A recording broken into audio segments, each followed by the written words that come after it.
Thank you for joining me on this video for a walk around of the brand new 2022 HRV eHev. eHev is our hybrid system. It's a two-motor system to power this really efficient vehicle.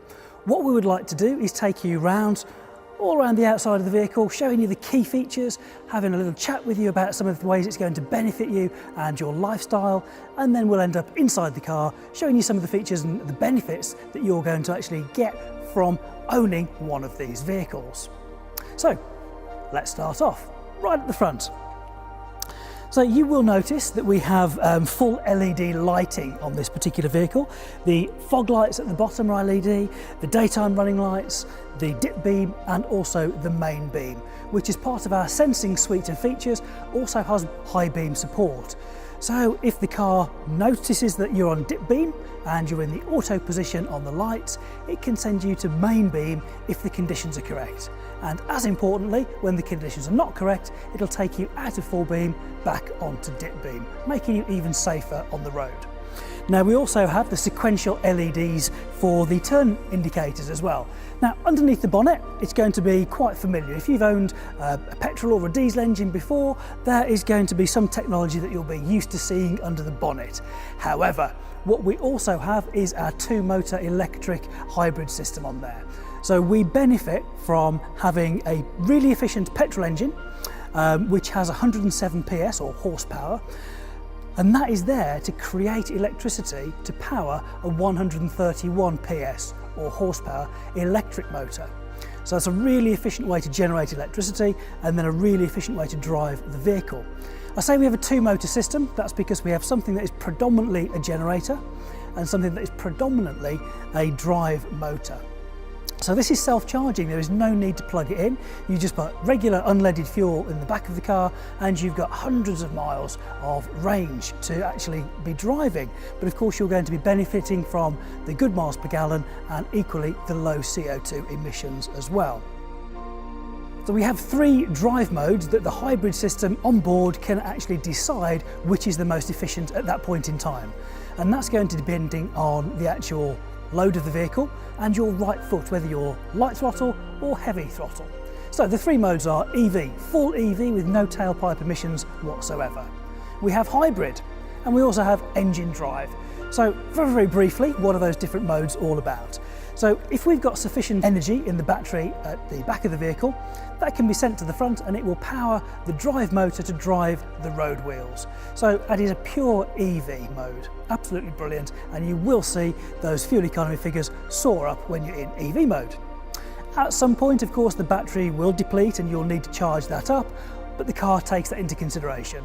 It will start the petrol engine on your behalf, it will then power the generator to create electricity, and it will still be the drive motor driving the road wheels. So still being powered from that 131 PS or horsepower electric motor with 253 Newton meters of torque, which is really impressive and is going to give a really good, powerful drive. Then there's the third mode, engine drive. This is where we lock up the engine through various shafts and counter shafts to power the road wheels. So you're going to get into this scenario when you're on maybe dual carriageways and motorways at light throttle. So this is another way that we can really get good efficiency out of the hybrid system, because we have three modes that the car can actually choose from and put us in the most appropriate. But don't worry, from a driver's point of view, get in, pop it into D mode and drive it. The car looks after everything for you. Further back from that, we have the wiper blades. Now we've taken those nice and low down so that they're hidden, maximising your visibility at the front of the vehicle. And this model actually benefits from the wiper de-icers. So directly underneath where the wiper blades park, we have these heater elements to help the defrosting process first thing in the morning, but also helps prevent them refreezing in those colder climates. Also, next to the A-pillar for the driver, we have a heater element so that when the wipers push the snow or the sleet to one side, that will also melt the snow or the slush into water to be thrown away from the vehicle as we drive off. So taking features we've seen on other vehicles in our range to the next level and improving them further for you. Another improvement we've done is make sensing, our suite of safety features and some convenience features, standard on all three grades. So we have one centrally mounted camera right at the top of the screen, and that will look at things like the painted lines on the road for lane departure warning, also for road departure mitigation to help keep us safe in between those painted lines on the road. It'll look for cars, lorries and trucks when we've got adaptive cruise control on. So rather than with traditional cruise control having to set it, then lower it or increase it, this takes all that into consideration because it can see the speed of the vehicle in front of you. And we can set a safe time gap between ourselves and the vehicle in front. We're never going to exceed the speed we've set, but actually we can slow down. The car will do that on our behalf automatically based on the vehicle speed in front of us. We have collision mitigation braking system. That's our autonomous braking. But now we have a lower speed version that can recognise pedestrians and also cyclists. So we have an absolutely incredible suite of safety features within sensing. This car also benefits from blind spot information and cross-traffic monitor. So we have additional radars at the back of the car to actually see if there's something in our blind spot when we're maybe changing lane on a dual carriageway or a motorway, or indeed pulling out of a parking spot. It gives us that extra little bit of information to keep us safer on the road. Now that is by no means the full extent of our sensing package, but what it is a great introduction to it, and our dealers will be absolutely thrilled to tell you more about that system and really get to grips with it for you. Now, as we move further around, you will also notice the 18-inch wheel. Standard on all grades of HRV is this fantastic designed alloy wheel, which I think sets the side off incredibly nicely. So now we've seen those lovely alloy wheels, I think it's time to open up that front door so we can see the interior of this particular vehicle. And you can see that we have the mix of cloth and also the synthetic leather on those high wear points. So as we're getting in and out, they're going to be more durable than cloth alone. Don't worry, we will show you more on the driver's side as we work our way around there.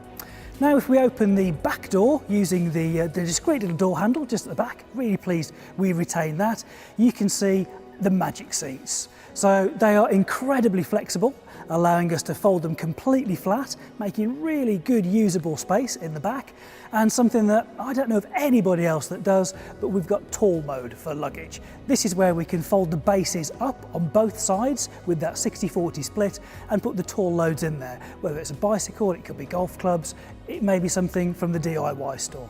But while they're up, we can also see that in the back we have the air vents. So rear ventilation, something we've not had before in HRV. We've also got underneath it the USBs. So two 2.5 amp USBs for charging up those electronics while we're on the go, and potentially they could be fully charged by the time we get to where we're going.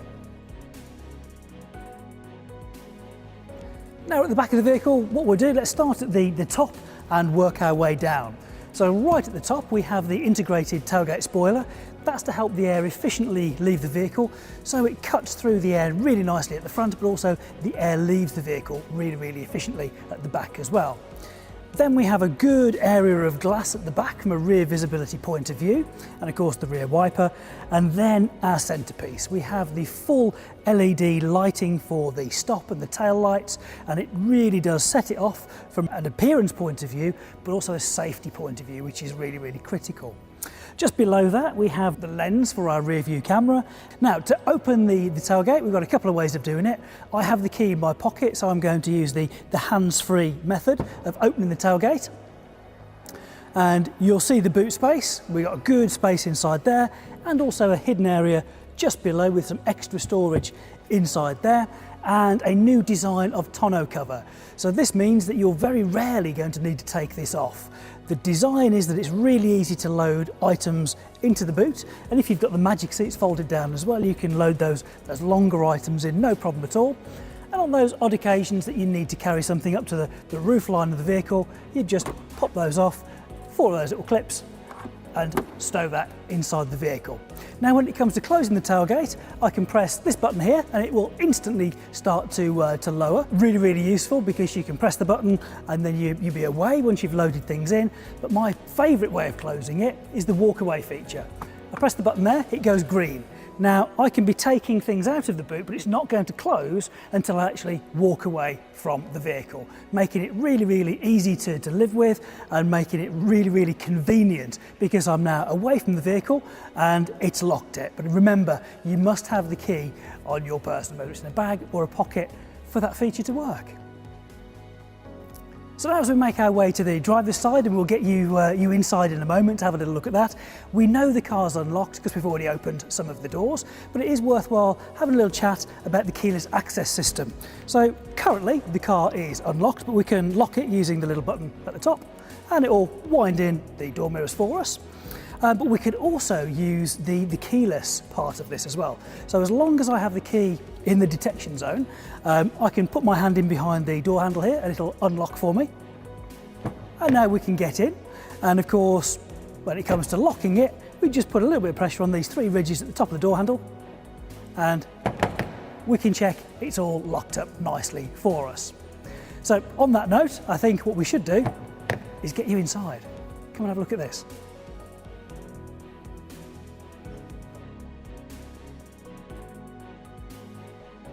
Okay, so now we're inside the car and you're in the driving seat. Let's take a look at some of the features inside the cabin. So working our way from the top down, we've got our frameless rear view mirror to really maximise the amount of rear visibility you're going to get with minimising the amount of intrusion from the mirror itself. And it's also self-dimming, so the chances of having that unwanted glare of a night time are greatly reduced. Then as we move our way down, you'll find the infotainment screen. Now on here, there's a vast array of apps that are going to make your driving of this vehicle much more enjoyable and much more easy to use as well. One of my favourite features on here is the fact that my iPhone is now wirelessly connected. So if I use my Apple CarPlay wirelessly connecting from my phone down here, I can use my Google Maps, Apple Maps, Waze. It can read out my unread text messages or WhatsApp messages, keeping me nice and safe on the road. And of course, I've got things like the factory navigation, and I've got my owner's manual on there, and of course my audio settings as well. Moving down from there, we have our heating controls. So this is where we can make sure that both the driver, the passenger, and now also the rear seat passengers can have exactly the right temperature. So we have an array of buttons and dials to get exactly the right temperature, coming through exactly the right vents, and we also have the rear ventilation that we saw earlier as well, to make sure people in the back are really, really comfortable. Now on the outside edges, both for the driver and for the passenger, we have our air diffusion system. This is where we'll get subtle air that will benefit me as a passenger, yourself as a driver, and it'll go past my shoulders into the rear of the car as well, really complementing the rear ventilation low down with this air diffusion system. Now you're not going to feel a big jet force of air. The idea is it's subtle. You just really benefit from that exact temperature that you've selected on the controls down here. Now what we also have is a shift lever just down here, nice and easy. So we've got our park, reverse, neutral and drive. And if you want to have a more traditional feel to the drive, you can pop it in B mode. B is for brake, where the car actually gives a synthetic feeling of engine braking, but rather than wasting the energy like you would do in a traditional car, because this is a hybrid, we use the electric motors to harness that energy and store it in the batteries at the back to be used at a later time. Below there we have our drive modes, so we can go from a sporty to an eco drive, so it either sharpens or softens the throttle response to make sure you've got exactly the kind of drive that you want. Remember, the hybrid system will always dictate what is the most efficient way to drive the power, but you can actually adjust it so that you've got the sharper or the softer throttle response. Below that we have hill descent control. This is where the car can actually help you descend a hill. So we're talking about quite steep slopes at lower speeds. So if I didn't have that feature and I'm going down a hill, all I can do is use more or less brake. But if there's an unintended sideways movement as I'm coming down a hill, I can't really do much about that. I can try and correct it, but I potentially could get that wrong. With hill descent control, it uses the yaw angle sensor on the car, and it knows if there's an unintentional sideways movement, and it can control that because it can apply brakes to all 4 wheels independently. So that could be an absolutely invaluable feature depending on your situation. Just behind that is the parking brake. So it's electronic, it frees up loads of space for us, and it's really easy to put on and also take off. Now you can program it if you wish, or we can do that for you, that it will automatically apply the parking brake when you power the car off, or it needn't. The choice is yours. We can tailor that for you. One of my favourite features in this particular section here is brake hold. So now it remembers how you've used it the last time. So brake hold is a function where you're driving along and you use the brakes to come to a standstill at maybe a set of traffic lights or a junction, and the car will hold the pressure on to the brakes. So you're not going to move, you don't need to apply the parking brake, the car is holding the brakes on for you. I love that. Now historically you had to pop that on every time you got into the vehicle. Now it remembers. So if I've turned it on but then powered the vehicle off, next time I power the vehicle on, actually brake hold is all ready and good for me to go again. Absolutely brilliant. So now we've had a good look around the vehicle, I think you'll agree, it is jam-packed full of features that are going to benefit you when you're driving this vehicle and will enrich our driving lives. So this vehicle is very, very important to us. It is one of the final steps in our plan to have our mainstream range electrified by 2022. We hope that we've answered some questions that you may have had about the brand new HR-V eHev. Of course, if you have any more questions, please contact your local dealer who'll be delighted to tell you more. Thanks very much for watching.